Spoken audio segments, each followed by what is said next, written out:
Tolongin di. Dalam perhitungan kimia, kita mengenal yang namanya konsep mol. 1 mol suatu zat itu adalah 6,02 kali 10 pangkat 23 partikel.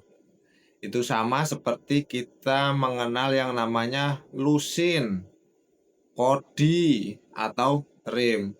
1 lusin sendok artinya ada 12 sendok. 1 kodi pakaian berarti ada 20 pakaian. 1 rim kertas itu ada 500 lembar kertas. Begitu juga dengan 1 mol suatu zat. Maka dia ada 6,02 kali 10 pangkat 23 partikel. Ngomongin soal zat, zat itu dalam kimia itu terbagi menjadi beberapa. Yang pertama adalah unsur. Unsur itu artinya dia zat yang terdiri dari satu atom. Yang kedua adalah molekul. Molekul itu terdiri dari gabungan lebih dari satu atom. Nah, molekul itu dibagi dua lagi.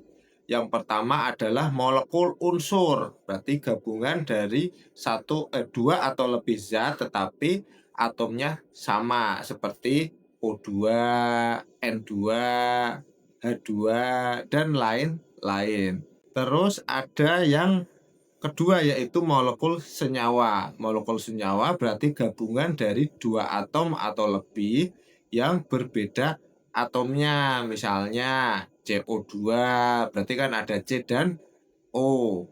Terus H2O dan lain sebagainya. Mayoritas zat itu adalah molekul senyawa. Molekul senyawa biasanya disebut dengan senyawa saja.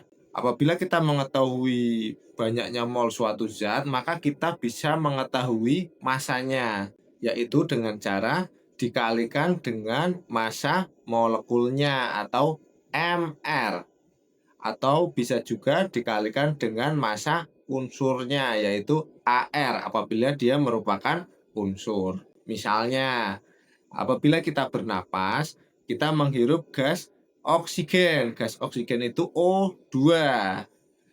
1 mol gas oksigen itu artinya adalah 1 dikali mR oksigen. mR dari O2 itu adalah 32. Jadi 1 mol gas oksigen masanya adalah 32 gram.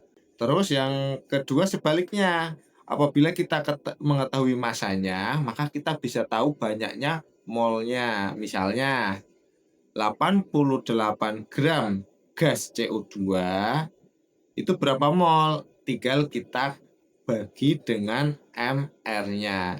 mR dari gas CO2 adalah 44. Jadi 88 gram gas CO2 itu ada 2 mol.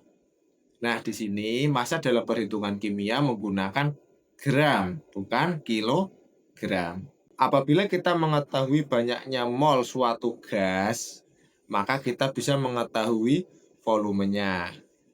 Ketika dia dalam keadaan STP, yaitu suhu dan tekanan standar, maka 1 mol suatu gas volumenya adalah 22,4 liter. Keadaan STP atau suhu dan tekanan standar adalah keadaan ketika suhu suatu gas adalah 0 derajat Celcius atau 273 Kelvin dan tekanannya adalah 1 atmosfer.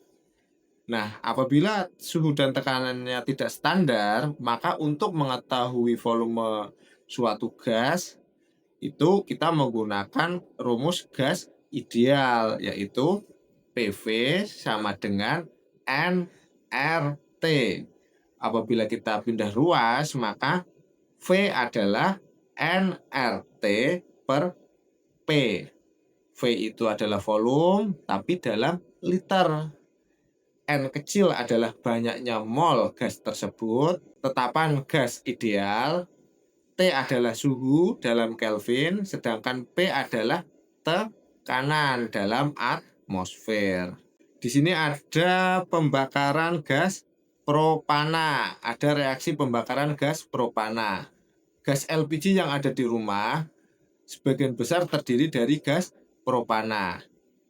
Gas propana C3H8 direaksikan dengan O2 atau gas oksigen menghasilkan gas CO2 dan uap air atau H2O. Di sini terlihat bahwa ada angka-angka di depan senyawanya. C3H8 itu nggak ada angkanya, artinya adalah 1. Terus di depan oksigen itu ada angka 5, artinya 1 mol gas propana direaksikan dengan 5 mol gas oksigen menghasilkan 3 mol gas karbon dioksida dan 4 mol gas uap air. Di sini terlihat bahwa perbandingan dalam reaksi ini adalah perbandingan banyaknya mol, bukan perbandingan masanya.